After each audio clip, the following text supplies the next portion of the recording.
Good afternoon, everybody. This is Jason Weller with the Michigan Coalition Against Homelessness. Hopefully, you're here to join us about Homeless Awareness Month 2018, best practices in community engagement. So I know we're a few minutes after the hour.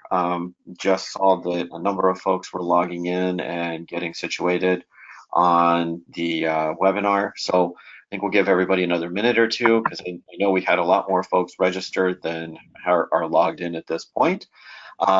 While we're waiting, we do have a few housekeeping things.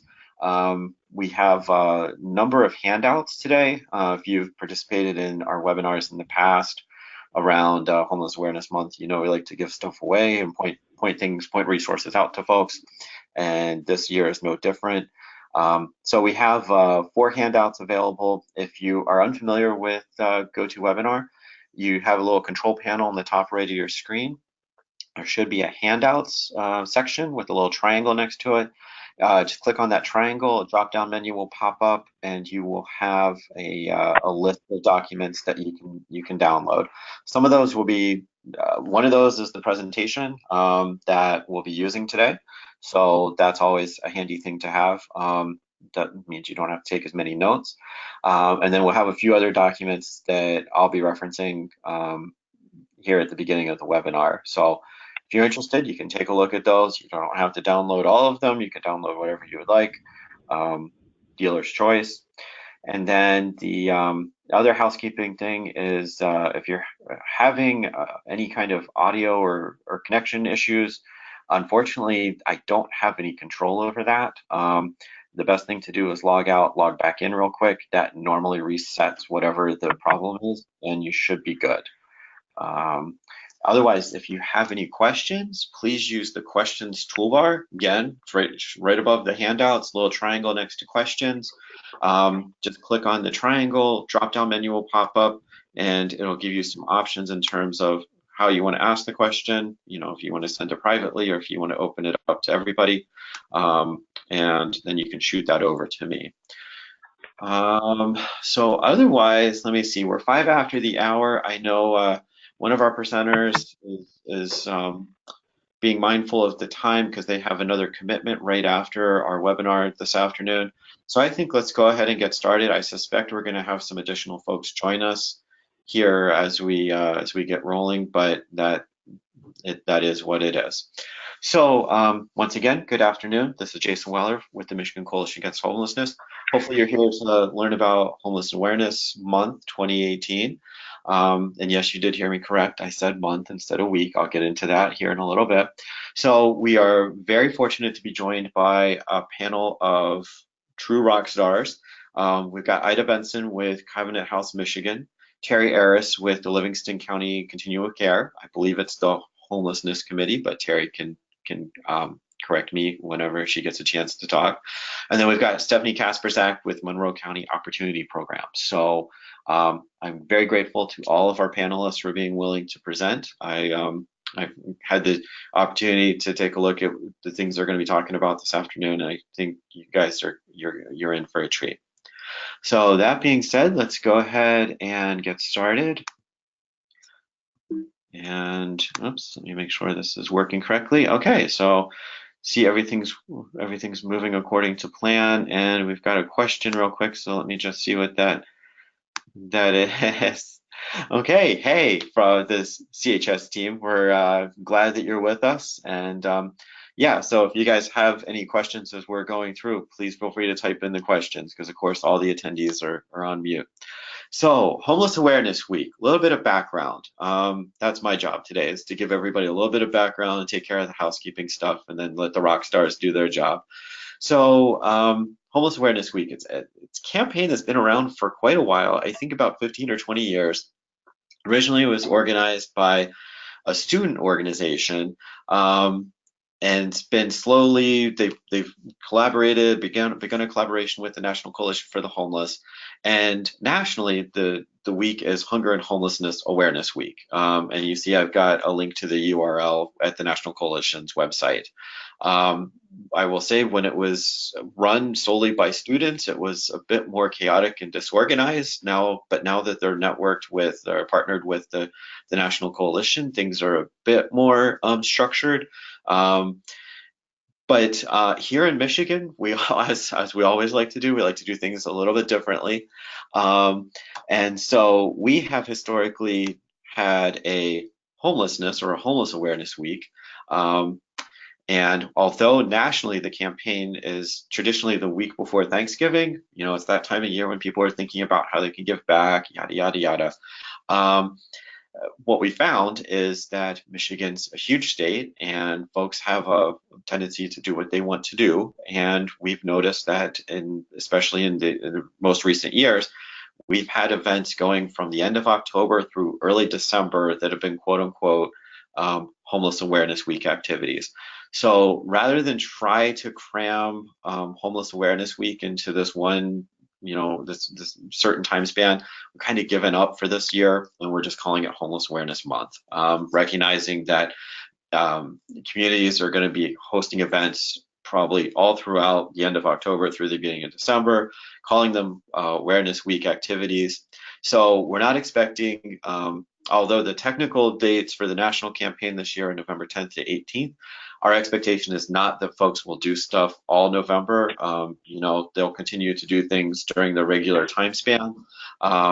But we want to call attention to the fact that statewide, this is much broader than just a week of activities that we're seeing. This is an entire month's worth of activities.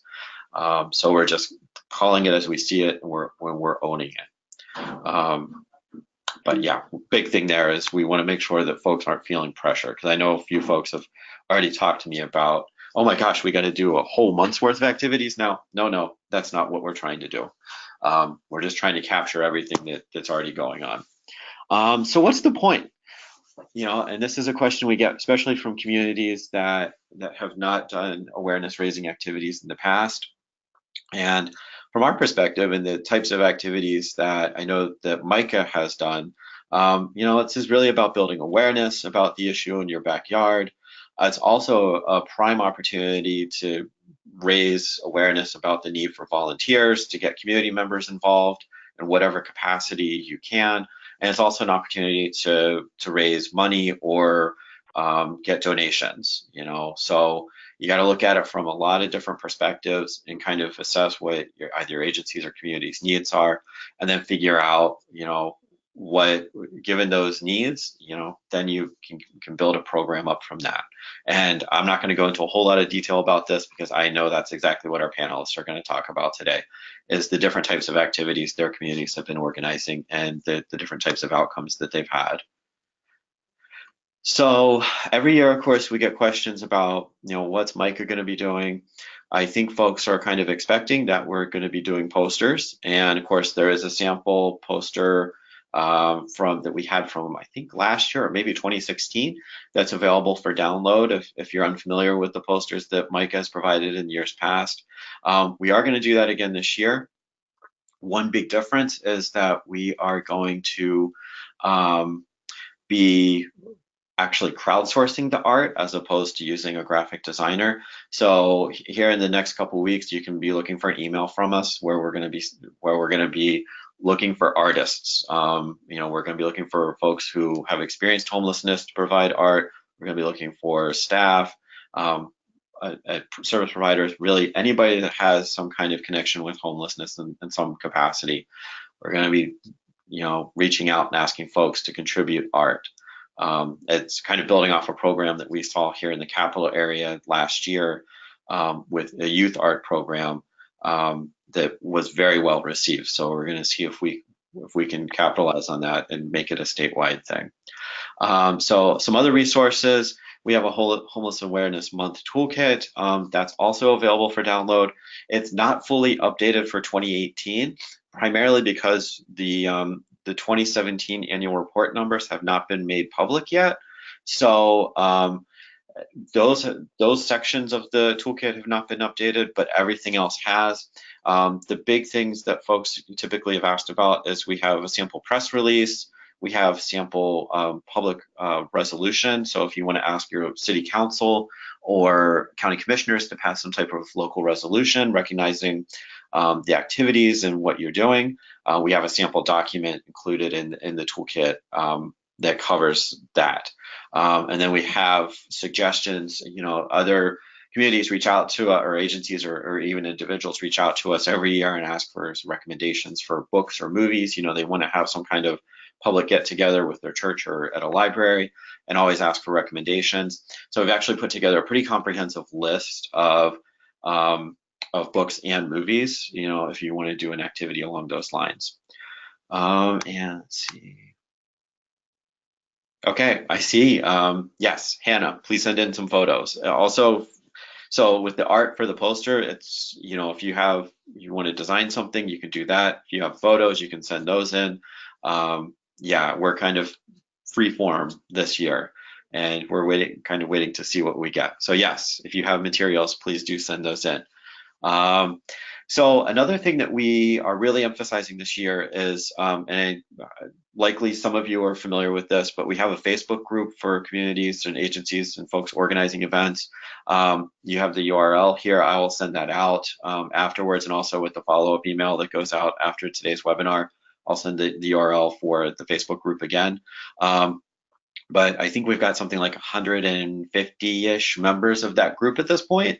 And although the focus is on awareness raising activities and around November, we've actually had folks ask questions year round, that they realize, we recognize that, just because November is the awareness month, that doesn't mean that folks are limited to holding events to just then.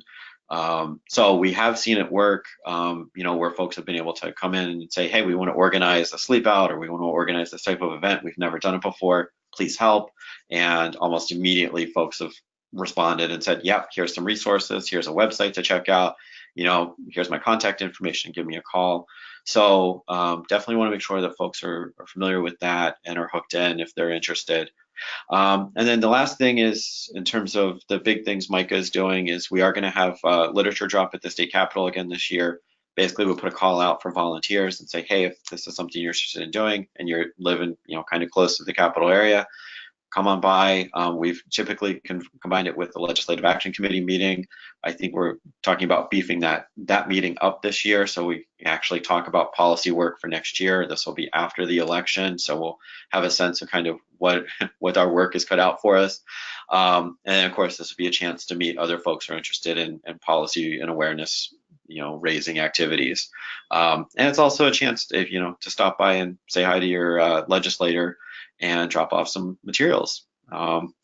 So as you're putting events together, a couple of documents to keep in mind. Every year we've had a governor's proclamation.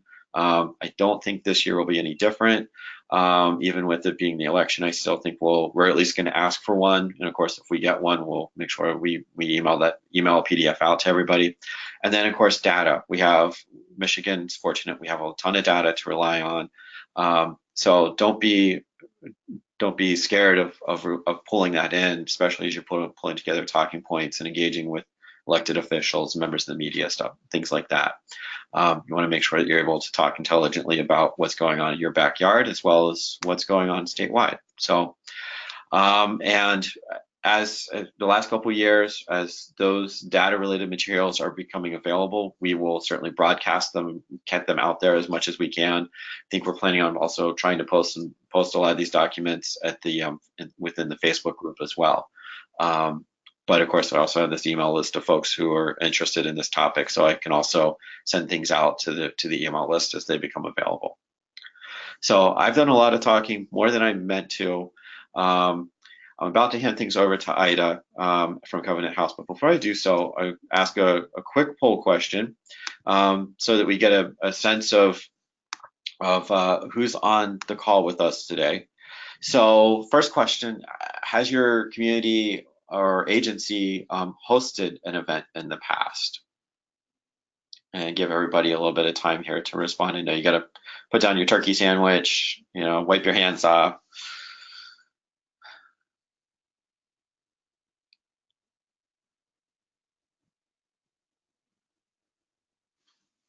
All right. Wow, we're getting a lot of folks to respond. So give everybody maybe another 5 seconds, 5 to 10 seconds, because we're actually, a lot of folks are responding to the poll.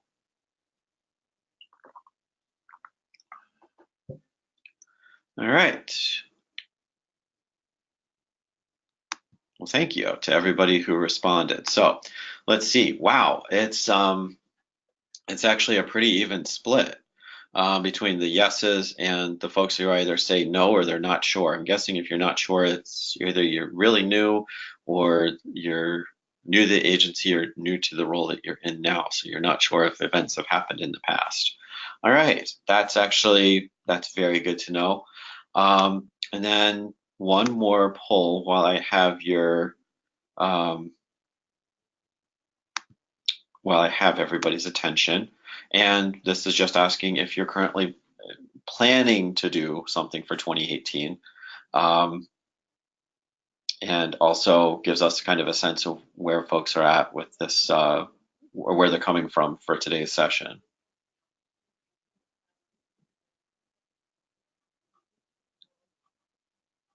And wow, okay, lots of, I like this because I can tell everybody's primed now to respond to the poll questions. Everybody responded almost immediately.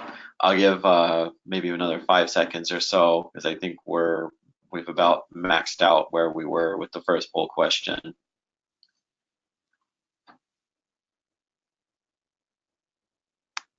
Okay, so I'll share the results with everybody. Fascinating. So 57% yes, you already are committed.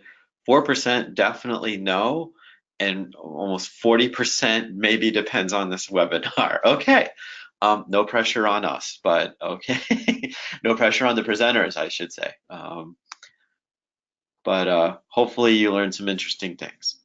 All right. Well, thank you for doing that. And without further ado, I think I'll close up that part of things. And Ida, let's hand things over to you. So Ida Benson with Covenant House, Michigan.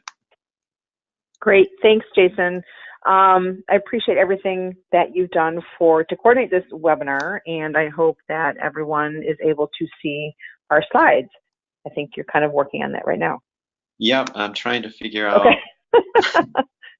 I'm trying to figure out why all of a sudden. There we go. Okay, here we go. Okay, thank you. All right.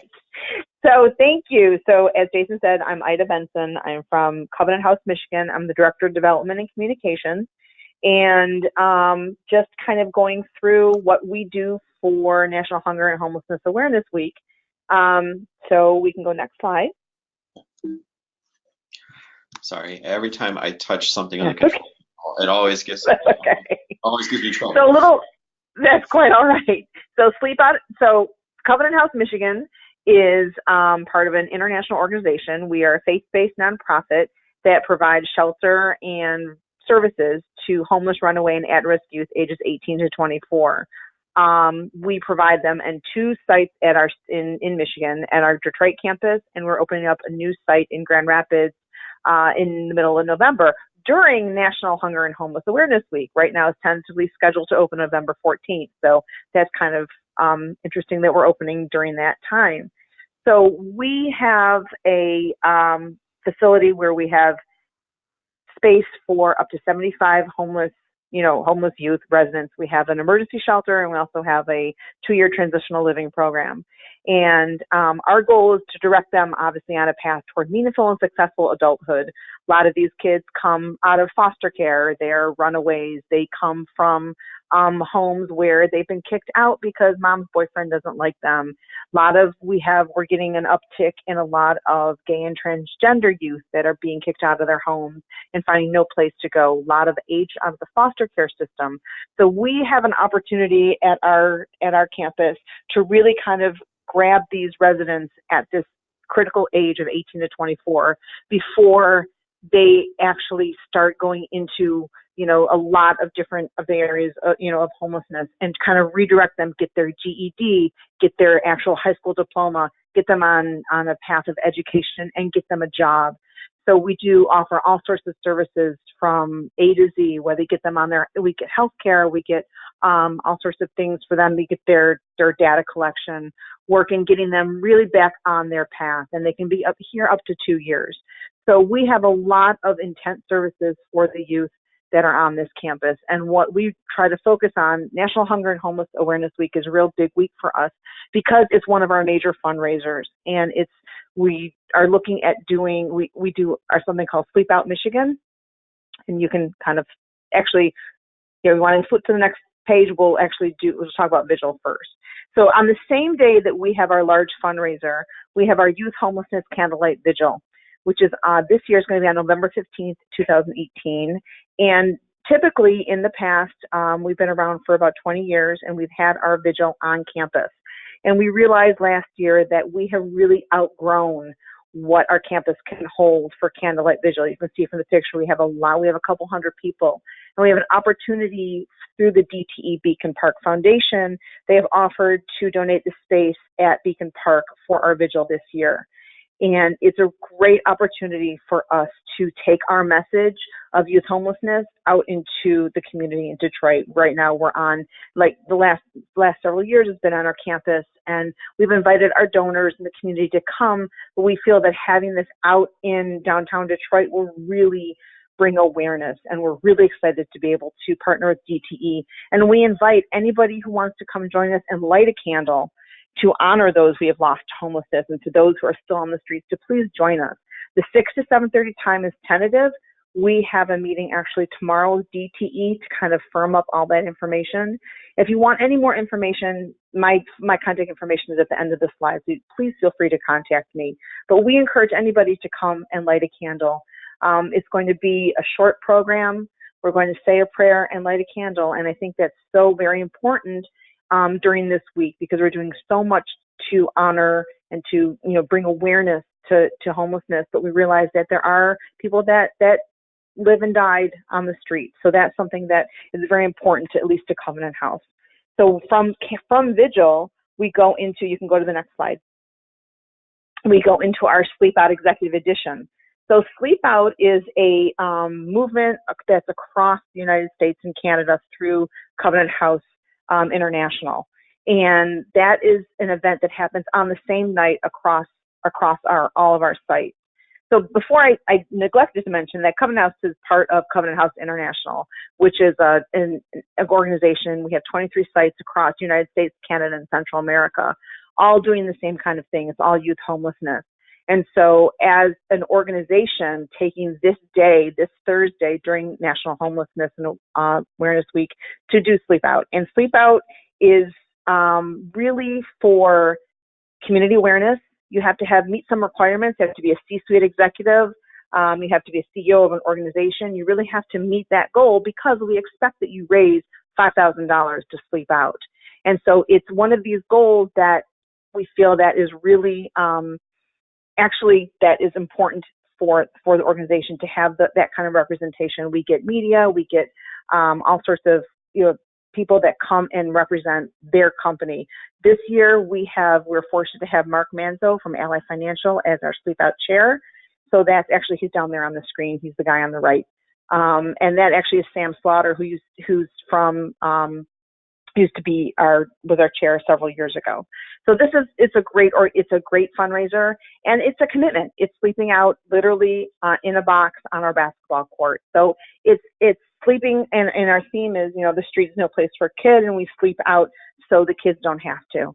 And it's an intense evening, and it's a wonderful way for people to really understand what it feels like. It's always cold. Sometimes it rains. And so it's a commitment. It's sleeping out in a box, feeling uncomfortable. And I can tell you, I was here last year, started in this job actually the day of Sleep Out, and it changes their lives to realize how it's hands-on of I'm doing this because there are kids on the street who are actually doing this, and to feel that connection. It's a very powerful, evening. And so that information is also actually on the next slide. Right there. Okay, so for more information, if you feel that you meet our qualifications for Sleep Out Executive Edition, please visit that website. That URL is right there. And our kickoff breakfast is September 21st at the Townsend Hotel in Birmingham, to come and learn more about Sleep Out. And there's also the RSVP right there. If you want to flip to the next page, next slide. So if you don't qualify, if you're not, if you don't want to raise the $5,000, we have also the next night, November 16th, is Sleep Out America. And that is sleeping out by yourself. sleep out solo, sleep out with families in your backyard, community groups. We have a lot of churches who are doing that, coming together and sleeping out for homelessness. Companies, people, coworkers who want to show their employers, philanthropic values. It's a great way to not have to, have that commitment of the $5,000 with the actual same event that was the night before for Executive Edition. We are actually running this in Grand Rapids. Pam Space, who is our Chief Operating Officer out there, is leading a team. So if you are on the west side of the state and you want to participate in Sleep Out America on November 16th, Pam's information is right there. If you want to do it by yourself, the Sleep Out America is also, that URL is right there. And a third note on the Sleep Out, in March, we have our Young Professional Society who run their own Sleep Out. And that's also site-wide, that they do that for young professionals from 22 to 40. And you have to raise $1,000 for that. And so want to go to the next slide? Great. And so that is what we do. That is how we spend our National Hunger and Homelessness Awareness Week. Start off with vigil to honor who we've lost, and we have an experience that you can really get your hands dirty and understand what these youth are going through on a daily basis. And if you need any more information, or if you have any questions, need more information, please feel free to contact me. Okay, perfect. Thank you, Ida. And taking a look, surprisingly, we haven't gotten any questions yet, so I suspect they will come. So as a reminder, housekeeping reminder, if you do have questions, toolbar is on the right-hand side, and just click on the little triangle next to the questions box, and something will drop down. You can type your question in there, and I have been monitoring that just to see if anybody's had questions. So nothing so far. So let's keep moving. And I apologize to everybody. I'm going to move some stuff around here so I can get to the next folder for the next presenter.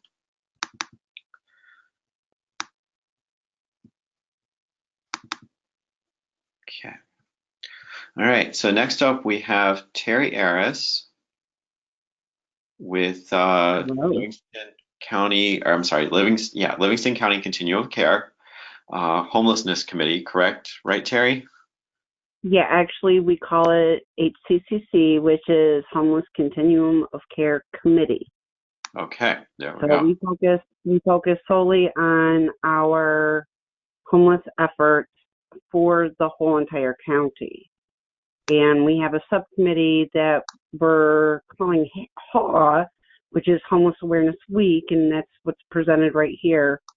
There are a total of 8 members, and because of time commitments, sometimes we don't end up having everybody present every time, so we do a lot through email communications. I do know that we work hard. We start in November with what worked last year, that we do want to continue, and what kind of things we would like to start doing. We had a bake sale and a fundraiser last year. All the baked goods were donated from HCCC members and the agencies and organizations. We do have 2 survivors on our committee. So the 2 survivors that are on the committee, I'm one of them, and my another lady is also. We go ahead and volunteer our time, going to the actual bake sale. But we ended up selling, I think it was $271.20 just on baked goods. So that was a good fundraiser. Our paint and pour event that we started last year, that raised $308. Now I will tell you, all of the money that we got, every single last penny that we got, went to supplement homeless programs that we have in our county. So it just helped only those in our county. So it's kind of a fundraiser at the same time. We did also add themed raffle baskets and those were donated by agencies also. And with that, we raised quite a bit of money. We do it all cash only, and make sure that the paint and pour is not a cash only event, but we did have leftover baked goods, so we were able to sell the baked goods at our events. Okay. At the paint and pour. Yeah.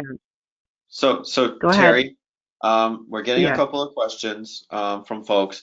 Can you maybe take a step back? I know we have the meeting, I know we have kind of the agenda up and the types of events that you guys are talking Mhm. about for 2018. Can you give a little bit of context about what each of these things are? Because we're getting some questions about bake sale. I think is pretty straightforward, but what exactly is paint and pour? Paint and pour is it's where everybody pays I think it was $35 that everybody paid last year for one thing, and that made it so that they could go to. We have paint and pours in Livingston County. You can bring your own drinks, and you can sit down, and it's a 2-hour session where you learn how to paint something. And it was a very simple instruction. The paint was provided for you, the brushes were provided for you, the canvas was provided for you, the apron, everything was provided for us. And so, you get together with your friends, you sit down, you paint something, and we took a picture of all of us at the event. We had so much fun, and that one event, a proceed from the paint and pour event was actually given to us, and we ended up with $308 from paint and pour that went into our fundraising that we started last year, and we're continuing this year. Okay. All right. Thank you. I hope that answers questions. Yes. Yes, exactly. Thank you. And Lauren, I also saw your comment. We had somebody else. I don't know if she's part of Livingston COC or not, but somebody else already also replied about paint and pour in their community. So. Oh, rock on. Thank you. Yeah. I appreciate that a lot. I really do. Now, we are lucky because we have our United Way raises grant money that is specific to just the HCCC, and that allows us an opportunity to have $1,000 grant. So we usually try to do like a movie. We pay for the Opera House, and we have incidental expenses, which is the awareness cards that we use. And I find, if you can pull that up, Jason, I'd really appreciate it. The awareness cards that we used last year. Awareness cards from last year. Yep. Pulling those up now. Yeah. Give me 1 second because I'm going to switch over to preview. Make sure we get the right screen showing. I've got too many. I think I've got too many screens showing right now, but we'll see how this works. Okay, so yeah, everybody should be seeing the cards at this point. So each year that we've been doing the HAW subcommittee, we have somebody that goes out, and that's one member of our subcommittee will create awareness cards, and we use those awareness cards to just state very simple facts about what amount or how many people experienced homelessness in our county the previous year. So I think we had 1,003 in total last year, or 2016, and so that's on our awareness card, and it helps to bring an awareness, very simple facts very simple numbers. It's a business card size. You hand it to somebody, they can look and get information, and those are the people that we're supporting. We want those people to feel that they can obtain support and have awareness. We do have our events at the Opera House, so we call that our main awareness event, and that makes it so those cards will be handed out. We have a MC every year, and it usually is somebody very prominent in our community that does the emceeing. So we've had the CEO from La Casa, which is our domestic violence shelter in Livingston County. Last year we had Jennifer Tate, and she is the executive director. I don't know what they're called, but she is the high up at the Department of Health and Human Services. And this year we're going to have the sheriff of our county, Mike Murphy. He will be emceeing the event. He will also be introducing the speakers that we have, and that is those that have experienced or are still experiencing homelessness in Livingston County. We want everything to be local to us. I feel that them sharing their stories, and it's understood, that they would be sharing their stories. There's always a debriefing afterwards if needed for anybody that does speak and feels emotionally overdone. I make sure that they're not leaving the event feeling down. So we always make sure that we hold their hand, whatever it is, to help them feel good about what they've done. It does create a lot of awareness. The whole purpose of our subcommittee is awareness and education about homelessness in our county. And I know that we use our fundraisers in the same fashion.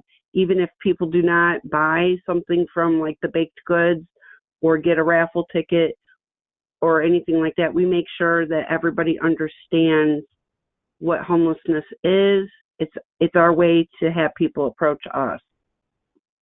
So Brenda, somebody asked a question, one of the participants, about the awareness cards, and you guys have been designing these on your own, correct? Yes, we have. We usually get about 500 cards every year. Okay. Every year. And we do, and we hand them out even after Homeless Awareness Week is over. We hand them out at different events that we also go to and have a table at. Sometimes we'll have it at like the Walk for Warmth or other events where other agencies are present, but we try to make sure that our commitment to raising awareness about homelessness is a year-round effort. Yeah, gotcha. Thank you for that answers the question. Yeah, we use this to print. Well, hopefully she was asking about where to find the cards and not why, if they should be on the screen. The sample should be on the screen right now. So, okay. I know that we also use. I'm sorry. Yeah, Go ahead. I was just going to say, there were a couple other graphics you have. Do you want me to pull up something else at this point? Yes, that would be great. The ones with the silhouettes and the somebodies. Okay, give me one second.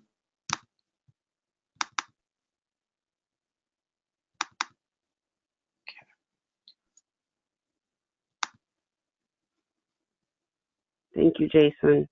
Oh, okay. There we go. Switched over. Okay. All right. There we go. So now we got the silhouettes up. Yep. Yes. So we have silhouettes that are just basic plywood boards that are cut out in the shapes of people. We had them painted with black chalkboard paint, and we use chalk or anything that we can write with. and that we put numbers on there or we put statements on there. The gentleman that is wearing the hooded shirt, sitting down, missing the bottom part of his leg, that is called a somebody. And what that is it's just a duct tape mannequin that we use, and I can provide instruction to anybody that would like to have it. But you get the mannequin ready, and then you dress the mannequin. And we have sweatshirts that are Connection Youth Services in Livingston County, which is the home where all the silhouettes are. They create the sweatshirts, and the sweatshirts have a statement.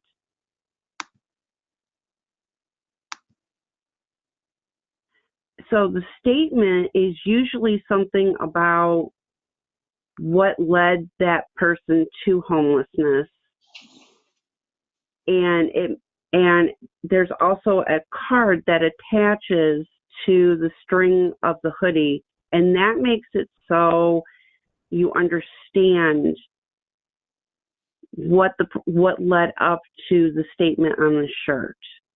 So, like my VA benefits never came. Well, because of that, he still couldn't work. He was still handicapped and going through physical therapy and so on and so forth. And he was still waiting for his VA benefits and ended up getting evicted.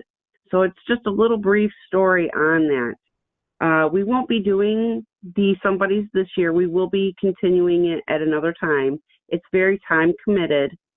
I do not suggest starting at the beginning of November and hoping that you get all 20 done by the time Homeless Awareness Week comes along. Can you go to the next picture, Jason?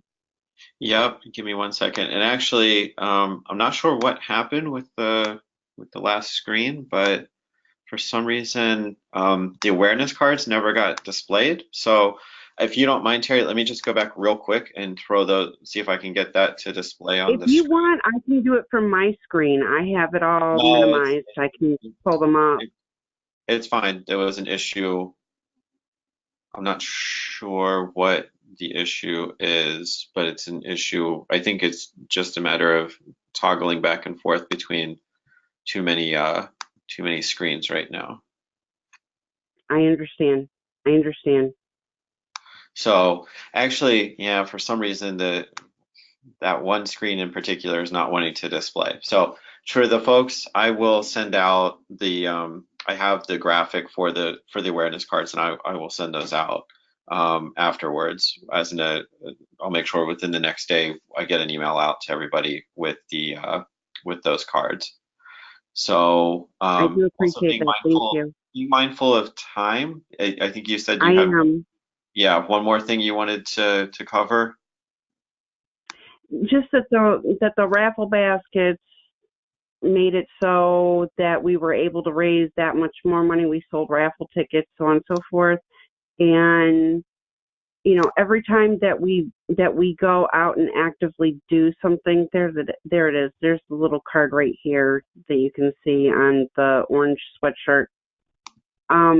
These are our events, and we do everything that we can in our community to make sure that we're raising awareness at all times. So if you do have any questions, I guess if Jason can't answer, can you direct them to me? Absolutely. And I'll answer the question. Rock on. Thank you. Yeah. And also we will have some time for some Q&A. I just know that Ida is very pressed for time, so I just want to make sure we give Stephanie enough time to present and then have some time for Q&A. Thank you. Okay. Yeah. Thank you, Terry. So that being said, let's switch back to the presentation, and Stephanie, let's get you ready to present. Let me pull up the presentation one more time.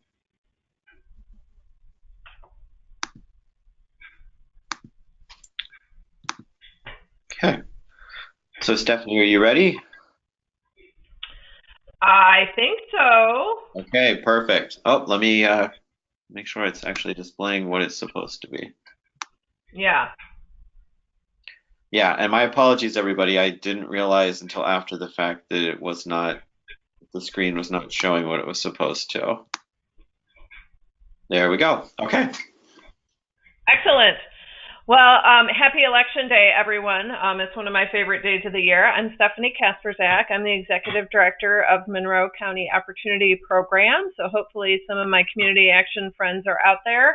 I'm also the chairperson of the Monroe County Network on Homelessness. First and foremost, I'm really the mouthpiece for this presentation today, but the structure of our COC is that we have a Homeless Awareness Week committee, and so we have between 8 and 12 typically people from our COC who really plan and organize throughout the year to have our Homeless Awareness Week activities go smoothly. So shout out to all of them because they're really the people who make it happen. So in Monroe, I don't know if I can make the slides go or if that's your job, Jason, but we can go. It is on to make the slides go. So just let me know when you're ready to, next slide. Perfect. So the first thing that we do for Homeless Awareness Week is host a kickoff breakfast.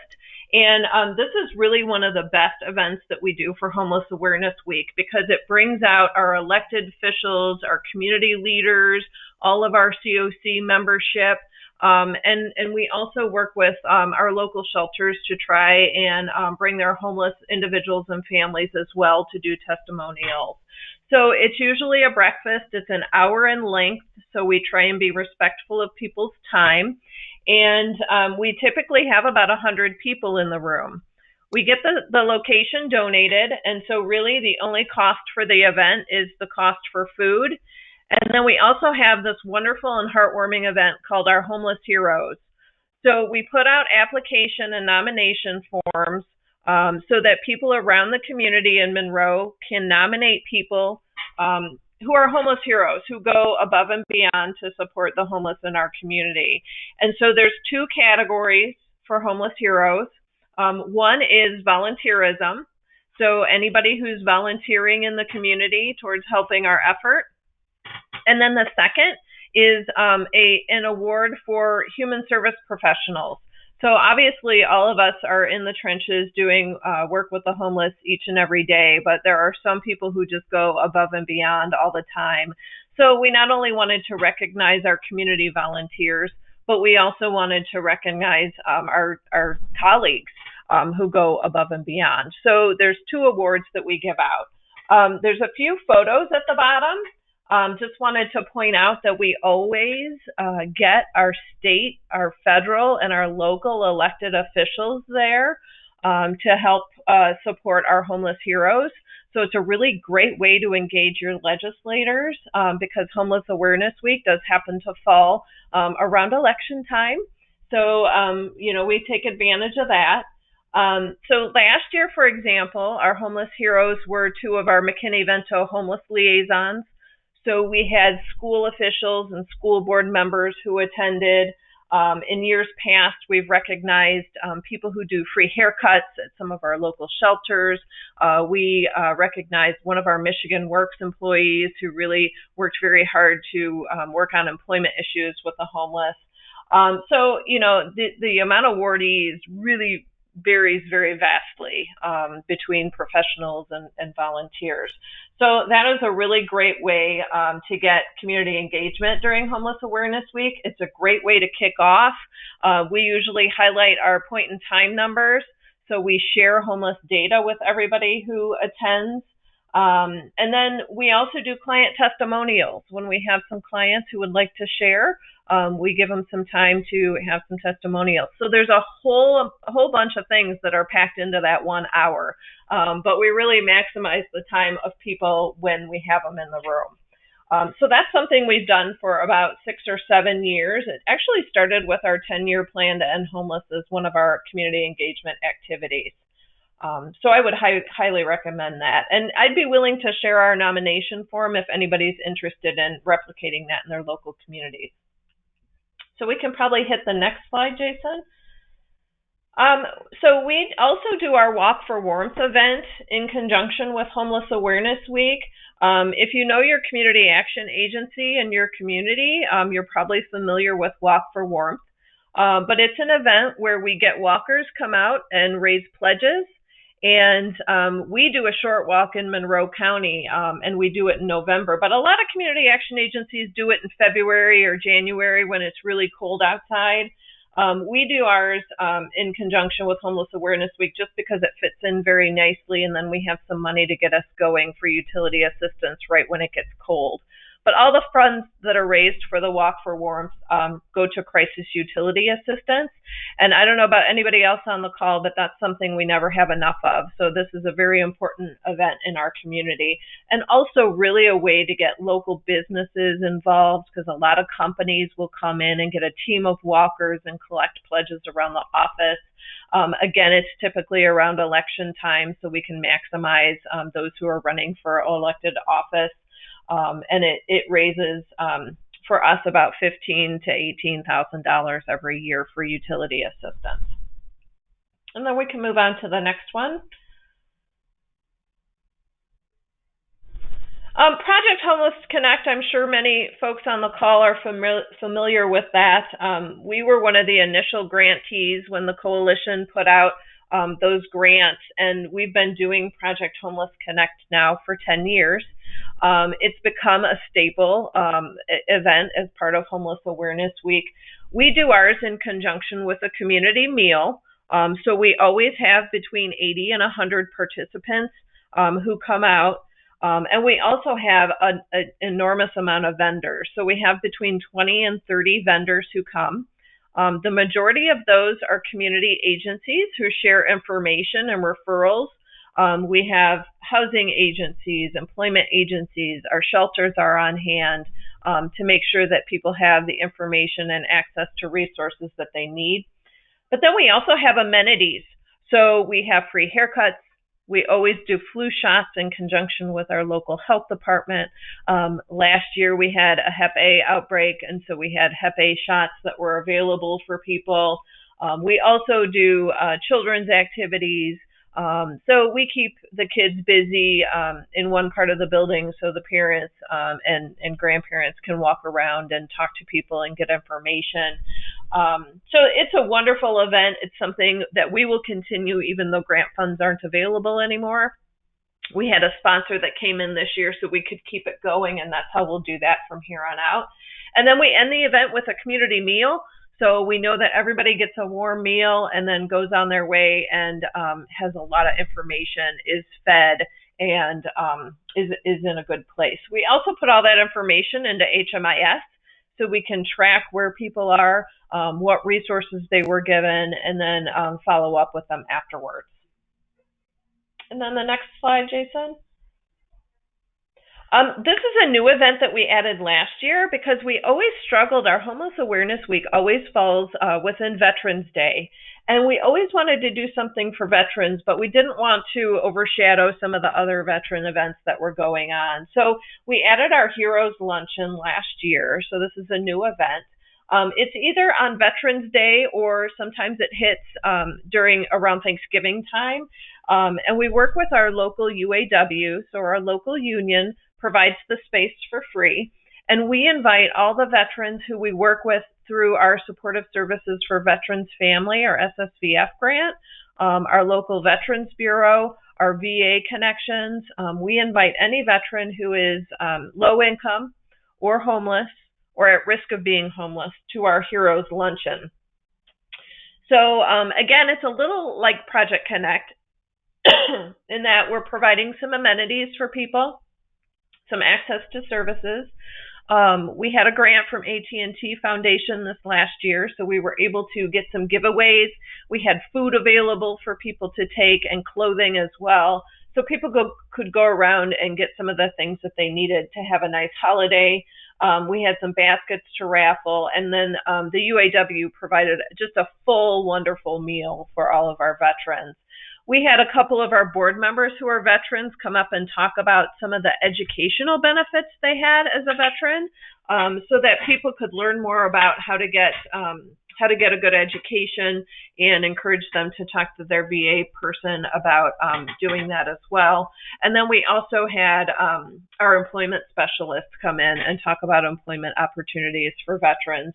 So it was a really heartwarming event. It's something I think we'll continue to do so we can highlight, Veterans Day in conjunction with Homeless Awareness Week. So that was a really great experience as well. And then I think we probably just have one more slide that just hits on the point. Oh, this is a cool one too. I'm sorry, I totally forgot about this one. But Movement for a Cause. We have a local yoga studio who really wanted to do something in conjunction with Homeless Awareness Week to help out. And so they crafted Movement with a Cause. They donate their time, and all day long they do 1 hour yoga sessions. So people can come at any point during the day and they can do yoga for 1 hour, and it's for a donation.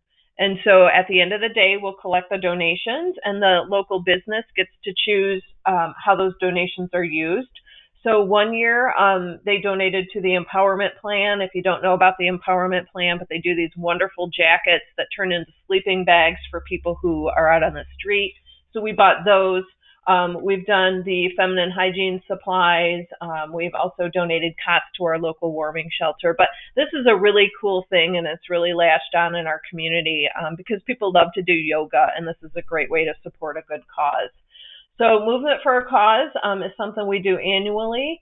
And then as you can see, all of the events, if you want to go to the next slide, Jason, really revolve around community engagement. So we do some of the things that people have talked about on the call earlier. We get proclamations from our city council and our board of commissioners. We work very closely with our school system, and so our schools do a chill out event. And they participate in the Project Homeless Connect and Walk for Warmth. So we have a lot of youth involvement.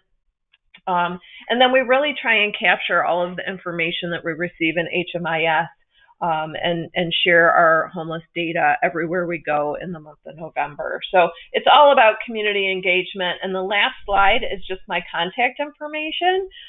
So if anybody has questions or would like to contact me directly, you have that information. Thank you, Stephanie. So I had a couple people put in requests. One person was asking about contact info at the AT&T Foundation in regards to that grant. So I think having them probably get in touch with you directly via your contact information, via either email or calling you, probably is the best course of action there. And we have had a couple of folks ask about the application for your Homeless Heroes. So maybe what we could do is, I think the easiest solution there is if you wouldn't mind sending that to me as a Word or PDF doc, whatever you have it as. I can send that out tomorrow with a link to the recording of today's session and all of that, so that way folks will have, they'll have access to all the things that have been discussed today. Yep, wonderful. I'm happy to do that. Perfect. So so you've had requests for resources and information, but nobody's asked any questions. So, but I think we're at the point where everybody has had a chance to talk about what their community has been doing. So let's go ahead and open it up. I know we've had a few, kind of clarifying questions about different projects that folks were talking about, but does anybody on the webinar have any bigger questions now that we've got a panel of experts at your disposal? Given that almost half of you said that you're not sure if you want to plan something for this year, this is a good group of folks to ask in a pretty low risk environment.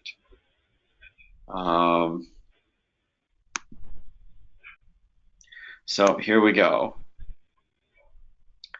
Okay, so Alicia is asking if there was a central registry for Project Homeless Connect events across the state. And that's a bit of a tricky subject these days. Historically, the coalition has served as kind of that central registry for events, but we've only really tracked the events that we funded. And with our loss of funding, with us being unable to continue funding the events, we haven't really discussed this year what the game plan is for having folks get in touch with us. I mean, the opportunity is always there that if folks want to have us help with advertising, we're happy to do that via our social media channels.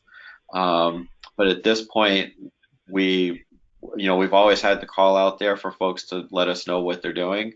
And I would say maybe, a minority actually take us up on that offer. So that's been difficult to track.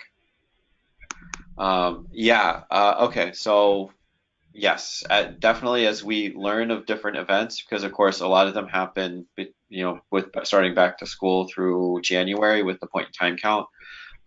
As we learn about them and we get flyers and contact information, we'll certainly make that available to folks. If you're not following us on Facebook, highly recommend that, because that's the main channel that we use to kind of broadcast and amplify folks' messages. So thank you for the question, Alicia. Good question.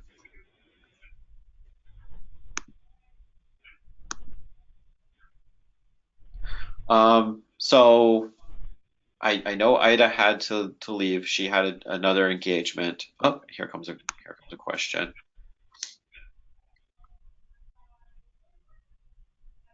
So for Terry and Stephanie, we just got a question from Kristen, and they are looking at ways to incorporate helping with IDs. So I'm assuming that they mean birth certificates and state IDs this year into their outreach events, potentially printing HMIS IDs. Have either of your communities engaged in that type of work in the past? And yeah, so I guess let's just start with, have either of your communities engaged with that type of work in the past? And if so, what was your experience?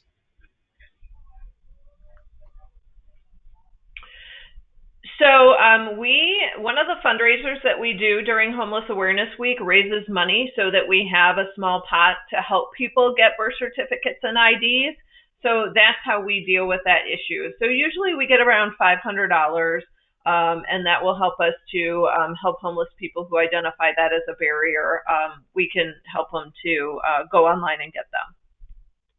Okay, that's very cool. Yeah. Very cool. Yeah. And Terry, do you have? Oh, okay. Actually, I see. I'm not sure what happened, but Terry is actually no longer with us. So Stephanie, you're holding down the fort by yourself at this point. Okay. I know one of the panelists needed to leave, but I didn't realize the other panelist was going to be doing that as well. So apologies, everybody. This is, live production. These are the kind of things that happen sometimes.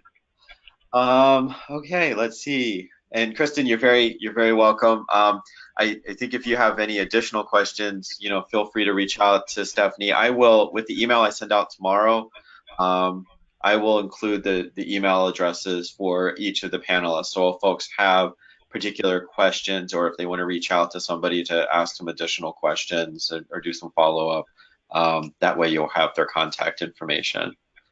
But let me see. I know we're running a little over at this point, so we'll leave maybe another minute or two for questions, as long as Stephanie is okay with that. And see if folks have any additional questions. I know one question I had for you, Stephanie, and this was actually for you in particular. You referenced that you've had a good track record with being able to get elected officials to events. Do you want to talk? Can you just talk a little bit about how you built those relationships? Because I feel like those are pretty good connections to have. Yeah, absolutely. So when we do the Homeless Heroes Awards, we reach out to the legislator for each of those heroes, and we ask them to do a proclamation. So many of you have probably seen the proclamations that come from state government that are signed by your House members, your senator, and then also the governor. And so we really work with our legislator's office to craft those and come up with those. And that really gives them an incentive to come and present that award because, again, we usually do it strategically right before election cycle. So, but you know, I have to say, working with legislators is something that everyone should be doing all the time because we have great HMIS data to share about homelessness in our local communities, and we really need to make sure that they're aware of this issue. And so, you know, I take advantage of the coalition, and when they do, you know, the Legislative Action Committee goes to Lansing and sit down with the legislators and just spend 10 or 15 minutes going over the data. It doesn't have to be long. It doesn't have to be intense. Just going up to Lansing and sitting down with your person is a great idea. So their understanding of the issues. So I think that's really important. It's something that I do a lot, but for Homeless Awareness Week in particular, I call on them directly to come and support their constituents who are getting awards. Perfect. Thank you. Mm-hmm. It looks like we fielded all the questions we're going to field. Nothing new has come in over the last couple of minutes. So, yeah, and I also recognize that we're nearly 10 after the hour at this point, and I see that folks are starting to log off because I think they've got other commitments. So with that being the case, Stephanie, once again, thank you very much for joining us. Terry and Ida, wherever you are at this point at your next meetings, thank you for joining us today. And of course, everybody who called in to participate. We had a pretty good crowd with some good questions. So hopefully you found some inspiration for those of you that said you were on the fence about what if you wanted to do something for 2018. Hopefully you found some inspiration today. If you have more questions maybe than answers at this point, at least you have a small group of folks you know you can reach out to get some more assistance. So with that being said, thank you everybody and have a great rest of your Tuesday.